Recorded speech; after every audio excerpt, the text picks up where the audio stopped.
Hello, English learners. Welcome back to Speak English Naturally, the podcast where we turn real-life situations into natural, practical English practice. I'm Rose. And I'm Jack. It is wonderful to have you with us today. Jack, before we jump into our main topic today, I have a little confession to make. I was cleaning my apartment this weekend, and I found something quite embarrassing hidden at the back of my bookshelf. Oh no, this sounds serious. Was it a terrible photo from 10 years ago? Or maybe an old, unpaid coffee shop bill? No, it was actually an old English notebook. My very first vocabulary notebook from a few years ago. Ah, the famous vocabulary notebook.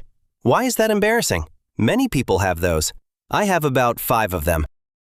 Because, Jack, it is a graveyard. A beautiful, very neat graveyard of words. I opened it, and there were hundreds of English words perfectly written in blue ink, with highlighters and little stars next to them. Let me guess. You looked at those beautifully highlighted words, and you realized you remembered absolutely none of them. Exactly. I recognized the handwriting. I know I wrote them. But if you asked me what those words meant, or how to use them in a sentence today, my mind would just draw a blank. It was completely empty. I know that exact feeling. We all have that notebook. It looks like a magic spell book. We write the word down, close the book, and hope our brain somehow absorbs the information while we sleep. And unfortunately, the brain does not work like a USB drive. You cannot just save the file and expect it to be there when you open your mouth to speak. Right. And that funny little moment with your old notebook connects perfectly to what we are discussing today. Today, we are talking about the best way to review English vocabulary. Not just how to write words down, but how to actually remember them and use them in real conversations. Because there is a huge difference between recognizing a word when you read it and actually being able to pull that word out of your brain when you are talking to a real person. We are going to talk about why traditional lists often fail, why your brain sometimes freezes even when you know the word, and most importantly, how to build a simple, realistic system to review words without feeling bored or overwhelmed. If you have ever felt frustrated because you study new words on Sunday and forget them by Wednesday, this episode is exactly for you. We are going to make reviewing vocabulary feel much lighter and much more effective. Before we dive deep into the strategies, let's quickly talk about the level of today's conversation. Today's episode is a B1 English conversation. That means we will be using natural, everyday vocabulary, but we will keep our speaking pace comfortable and clear. If you are an A2 learner moving towards B1, or a B1 learner wanting to strengthen your listening, this is perfect for you. You will hear us use some great phrases related to learning, memory, and daily habits. And please, remember our golden rule. You do not need to understand every single word immediately. Just listen like you are sitting at a coffee shop with 2 friends. Let the context help you. This is not a test. If you miss a sentence, just keep listening. The meaning will come to you naturally.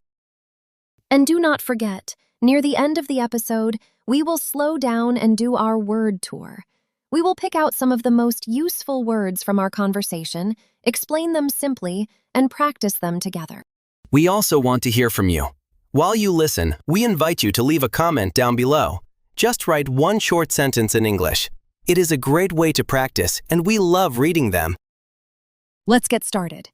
Jack, let's go back to my beautiful, useless vocabulary notebook. Why do we do this?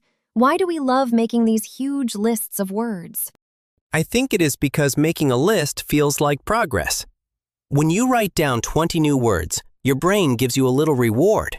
It says, "Good job, you learned 20 things today." Yes, it feels productive. I bought the notebook. I bought the colorful pens. I wrote the words. I am a great student. But writing is only step 1. The problem is what we do next. Many learners try to cram all those words into their memory at once. To cram means to try to learn a lot of information in a very short time, usually before a test. like trying to pack a whole week of clothes into a tiny backpack. You can force it all in, but the moment you open the zipper, everything explodes and falls out. That is a great image. And that is exactly how our memory works. When you cram a list of words, they stay in your short-term memory just long enough to pass a test, or just until the next day. But they do not move into your long-term memory. So when I was sitting in a cafe trying to talk to a tourist, and I wanted to use a specific adjective I learned the night before, it wasn't there. The backpack was empty. Exactly. The first big realization we need to have is this: recognition is not the same as production. Can you explain that a bit more? Recognition versus production? Sure. Recognition is when you are reading an article or listening to a podcast, you hear a word and you say, "Ah, I know what that means." You recognize it. Your brain sees the shape of the word and connects it to a meaning. Right. That happens to me all the time when I read English books. I feel very smart because I understand almost everything. But production is completely different. Production is when you are staring at another human being. You have an idea in your head, and you have to search your brain, find the exact right word, and speak it out loud. That is the hard part. It is like looking for a specific paper in a very messy office. You know you have it somewhere, but you cannot find it when the boss is asking for it. And usually the boss is a very polite barista waiting for your coffee order. You know the word for decaf, but your brain just freezes. Which leads to my least favorite feeling in the world, the tip of the tongue phenomenon. Oh, that is a great phrase for our word tour later. On the tip of my tongue. It is so frustrating. You know the word. You can almost feel the first letter of it, but your mouth just cannot produce it. You stand there doing modern dance, waving your hands, trying to describe the word instead of just saying it. And why does that happen? Because we practice recognizing words, but we do not practice producing them. We review our notebooks by just reading the list. Apple means apple. Happy means happy. Overwhelmed means overwhelmed. We look at the English word and the translation, and we nod. Yes, I know this. But to really commit something to memory, to make it stay there permanently, you have to force your brain to work a little harder. You have to practice retrieving the word, not just looking at it. Okay, let's make this practical for our listeners. How do we do that? If reading the notebook doesn't work, what should we do instead? We need to use something called active recall. It sounds like a scientific term, but it is actually very simple. Active recall means testing yourself before you look at the answer. Testing yourself? That sounds a bit stressful, like being back in high school. It does not have to be a big, formal test. Let's say you have a flashcard or a piece of paper. Instead of having the English word and the translation on the same side, hide the answer.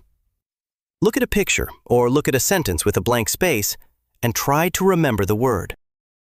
Ah, so you have to struggle just a tiny bit. Exactly. That tiny struggle is where the learning happens. When your brain has to work hard to find the word, it creates a stronger connection. It tells your brain, hey, this piece of information is important. Do not throw it away. I like that. It is like exercising a muscle. If the weight is too light, the muscle does not grow. If you just read the word, it is too light. But if you have to dig into your memory to find it, you are building a stronger English muscle. And here's the secret to making this work without getting tired. You have to space it out. Spacing it out. You mean not doing it all in one day? Right. Have you ever tried to water a plant by giving it 10 liters of water on Sunday and then ignoring it for a month? Yes, and the plant died immediately. It drowned. Exactly. Our brains are like plants. They prefer a little bit of water every day. If you learn a new word today, review it tomorrow. Then wait 3 days and review it again. Then wait a week. That is such a huge relief.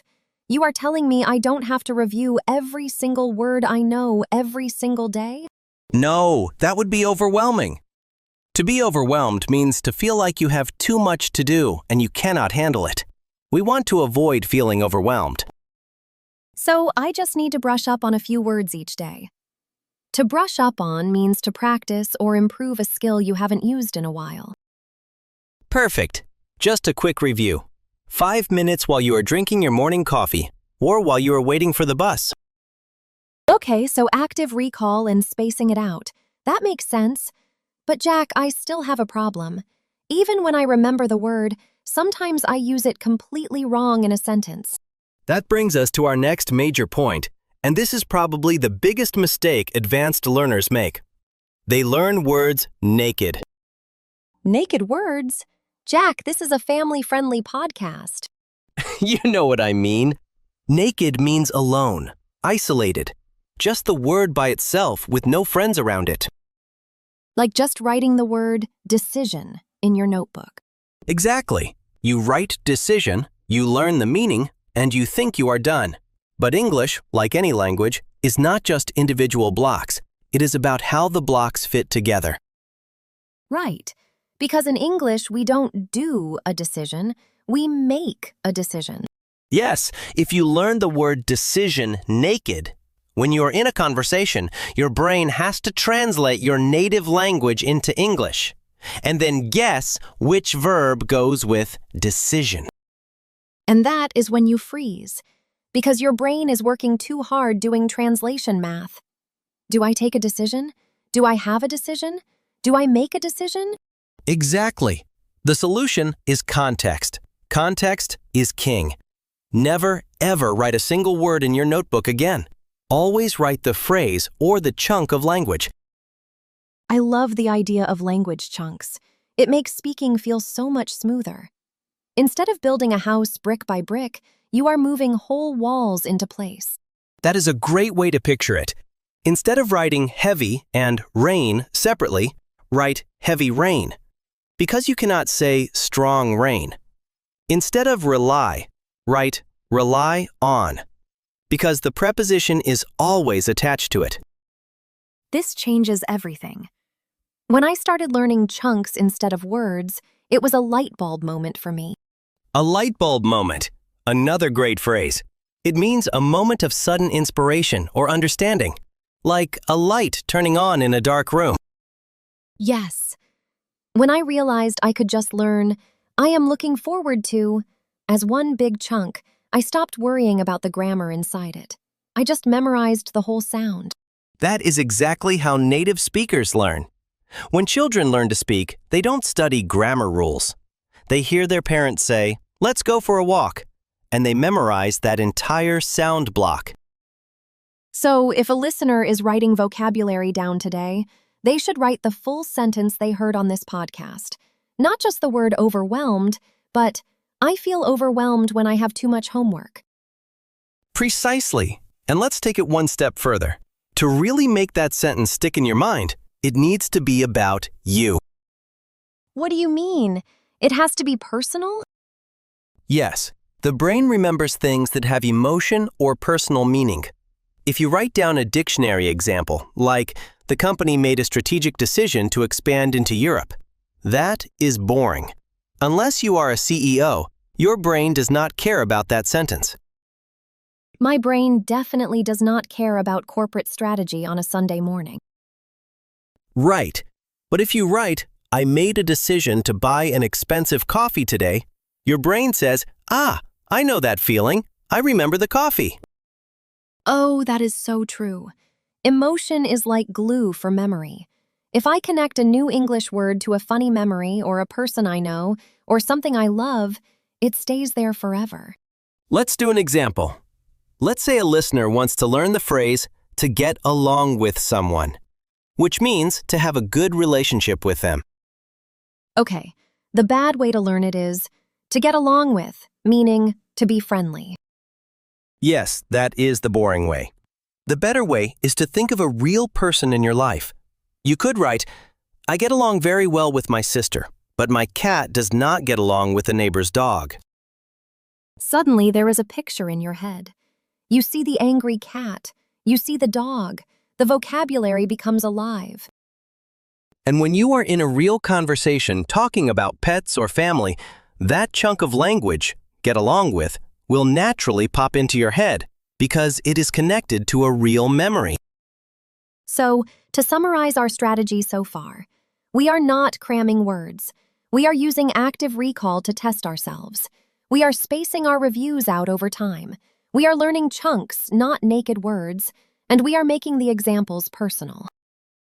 That sounds like a lot of work, but it actually saves you time. You study fewer words, but you keep them forever. But Jack, I have a practical question. Let's say someone is very busy. They work 8 hours a day, they have a family, they commute. They do not have time to sit down with beautifully designed flashcards for an hour every night. How do they build this into a daily routine? That is the reality for most of us.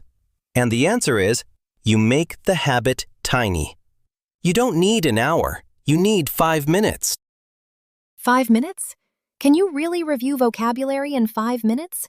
Absolutely. The secret is tying your English review to a habit you already have. We call this habit stacking. You take an old habit, like making coffee, and you stack a new habit on top of it. So, while the coffee machine is making noise, I review English? Exactly. You choose 3 words or phrases, just 3. You keep a sticky note on your fridge or use a simple app on your phone. While the water is boiling, you look at the 3 phrases. You say them out loud. You make 1 personal sentence for each. Done. I love that. 3 phrases a day is 21 phrases a week. That is nearly 100 useful phrases a month. And because you are doing it slowly and creating personal sentences, they will actually stick in your mind. And if you miss a day, who cares? You just do your 3 words the next time you make coffee. There is no guilt. There is no massive notebook waiting to make you feel bad.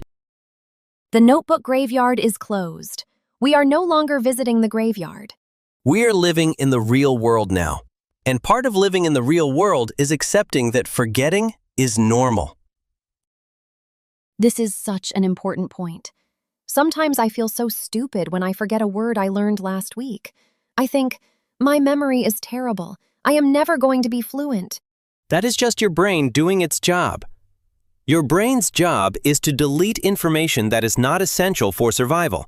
If you don't use a word, the brain thinks, oh, we don't need this. Let's throw it in the trash to make room for more important things, like the lyrics to a pop song from 10 years ago. Why is that so true? I cannot remember the word for receipt at the supermarket, but I know every word of a Britney Spears song from 2004. Because you listened to that song 100 times and it had emotion attached to it, your brain kept it. So, forgetting a word does not mean I am failing. It just means I need to show my brain that the word is still important. Exactly. When you forget a word, just look it up again. To look something up means to search for information, usually in a dictionary or on your phone. Just look it up, smile, and say, ah, right, that's the word, and move on. The more times you forget it and look it up, the stronger the memory eventually becomes. It is like meeting a new person. You might forget their name the first 2 times you meet them, but by the 3rd time, you remember it. That is a brilliant comparison. Treat new vocabulary like a new neighbor. You have to say hello a few times before you truly know them. All right, before we wrap up, let's slow things down and take a look at our word tour. These are the useful words and phrases from today's conversation. Listen, repeat, and try to use one of them in your own sentences. Our first phrase is, draw a blank. To draw a blank means you suddenly cannot remember something, even if you know it well. Your mind just feels empty. For example, I studied for the test, but when I saw the first question, I just drew a blank. Another example. She asked for my phone number, and I completely drew a blank. Use this phrase when you want to describe that frustrating moment when your memory suddenly stops working. Repeat after us. Draw a blank. Draw a blank. Our second word is to cram. To cram means to try to learn a huge amount of information in a very short time, usually the night before a test. For example, he was cramming for his history exam all night. Another example. Cramming vocabulary never works for me because I forget it all the next day. Use this word when you or someone else is rushing to study at the last minute. Repeat after us. To cram. To cram. Our third phrase is on the tip of my tongue. We all know this feeling. If a word is on the tip of your tongue, it means you are almost able to remember it, but your mouth just cannot say it yet. For example, her name is on the tip of my tongue, but I just can't say it. Another example. I knew the answer. It was right on the tip of my tongue. Use this when you feel that a word is incredibly close to coming out, but you need one more second to find it. Repeat after us. On the tip of my tongue. On the tip of my tongue. Phrase number 4 is active recall. Active recall is a study method where you test your memory before looking at the answer. You force your brain to work.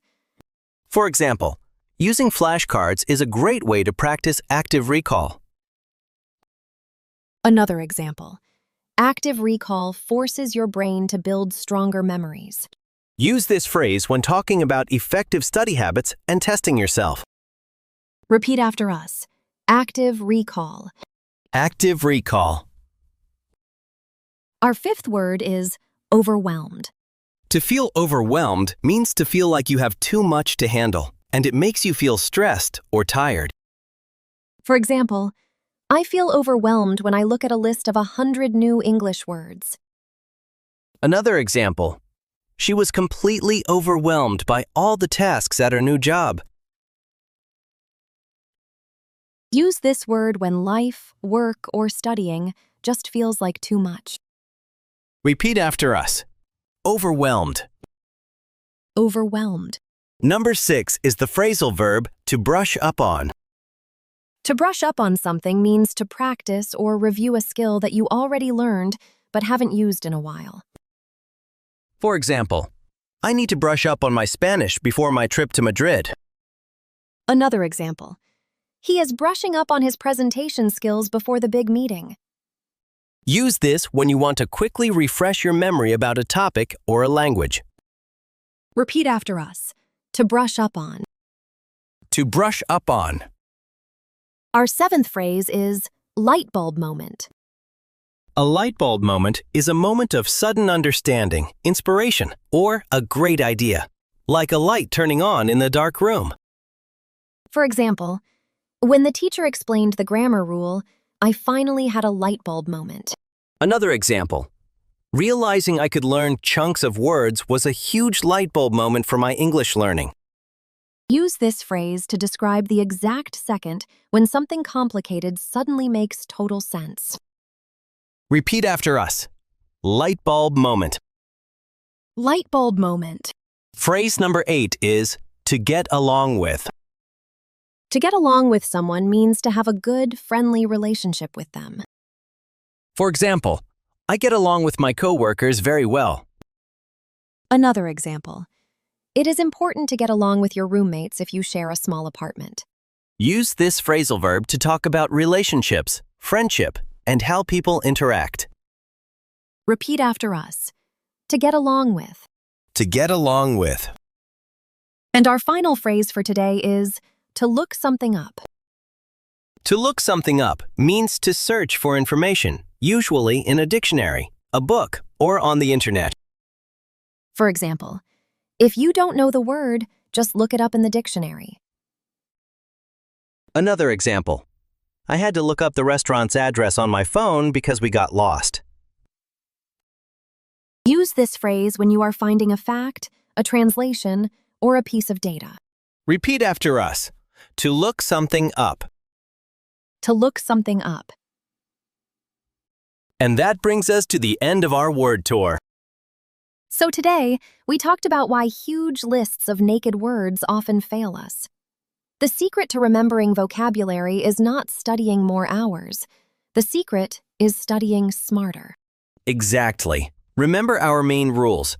Use active recall to test yourself, space your reviews out over a few days, learn chunks of language instead of single words, and always make the examples personal. Your practical English step for today is very simple. Choose just 3 words or phrases from our word tour.